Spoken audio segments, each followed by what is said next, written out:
Hi guys, welcome to my channel. So before we get started, make sure to hit that like button. Also subscribe to my channel. Today, we will talk about the if you have over $1,000 / how should you invest it. $1,000 may not seem like much in the grand scheme of things, but don't knock the power of the money you invest. Even $1,000 is a fantastic start in building long-term financial flexibility. In this day and age, there are ample investment options. It's wonderful to have so many choices, but deciding on a direction might be overwhelming. Here are 7 investment options to help you get started. Paying off debt is always the best guaranteed return. The interest you save by paying debt down faster is essentially risk-free.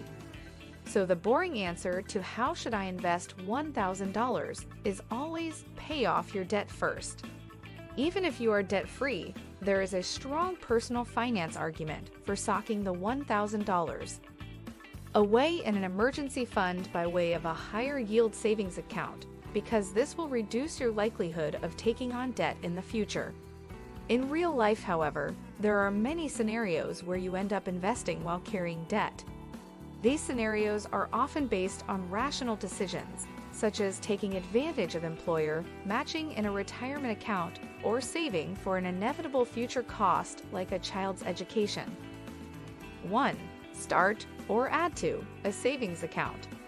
With the best savings account interest rates around 3%, but inflation running hot, putting money into a savings or money market account may not seem like a smart investment.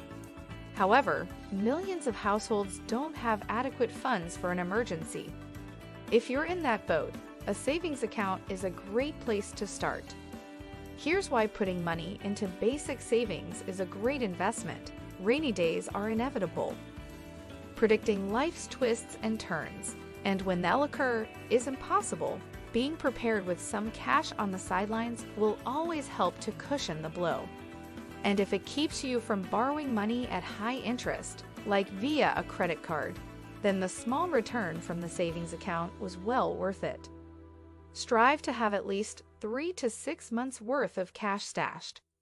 Keeping some cash in CDs, certificates of deposit, or in Series I savings bonds can also bolster a rainy day savings stockpile. The interest rates can often be a bit higher than a basic savings account, although the trade-off is that they aren't as easy to access if you need the money in a pinch.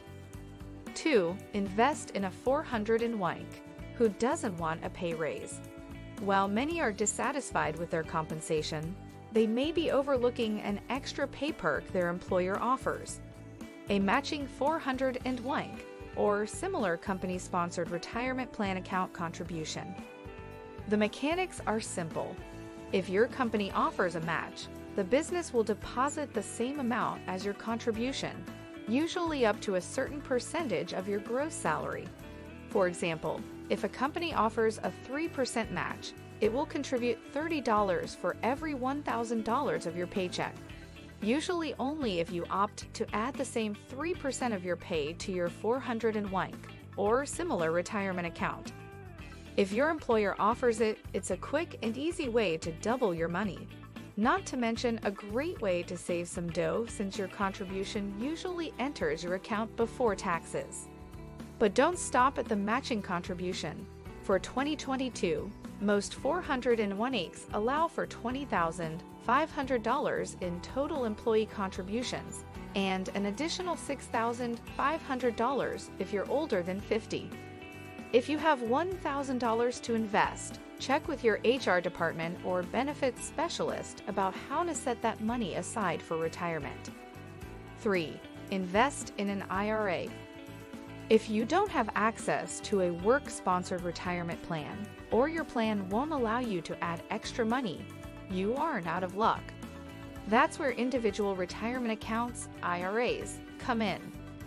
There is no company match with an IRA, but if you have earned income through a job or self-employment, this option is worth considering. There are 2 basic types of IRAs: traditional and Roth. A personal contribution to a traditional IRA is often tax-deductible and earnings are tax-deferred until they're withdrawn. A Roth IRA is an after-tax contribution, so it gets no deduction, although a tax credit is available for traditional and Roth IRA contributions. However, Roth contributions can be withdrawn penalty-free, earnings are tax-free, and the earnings can be withdrawn once you turn 59 and a half as long as the account was established at least 5 years earlier. If you have $1,000, starting an IRA at an online brokerage is a great way to start working toward long-term wealth generation.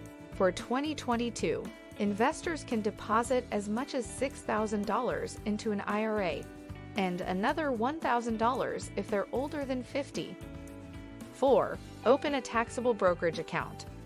If you've exhausted the first 3 options and still have $1,000 to invest, opening a taxable investment account, sometimes called a brokerage account, is another solid option. Think of this as a savings account since any realized earnings and interest will be taxable each year. However, the potential upside is higher than with a savings account. Granted, all investing involves risk, and there's no guarantee you won't lose your $1,000 in this process. However, there are plenty of options available in brokerage accounts to help mitigate the turbulence that comes with investing. For example, there are numerous low-cost mutual funds to choose from or other investment vehicles. More on that below. Also, remember that depositing $1,000 should only be the start. Investing works best if you make regular deposits. The more frequent, the better. Once you establish a brokerage account, consider setting up recurring deposits, perhaps monthly or quarterly, to continue building toward your financial goals. 5. Invest in ETFs. After you open an IRA or brokerage account, it's time to start choosing where to invest. If you're just getting started, an exchange-traded fund, ETF, is an excellent place to begin and could be a great alternative to more traditional mutual funds. There are thousands of ETFs to choose from. Many of them track a benchmark, such as the U.S. bond market or a stock market index, for example, the S&P 500 or NASDAQ composite. Others track broad sectors of the economy, such as technology or healthcare. Some get even more specific and invest in themes such as cloud computing or renewable energy. ETFs are easy to purchase, on average have lower fees than many other investment options such as actively managed mutual funds, and can accept even small deposits. If you have $1,000, learn how to invest in ETFs to begin your investing journey. 6. Use a Robo Advisor.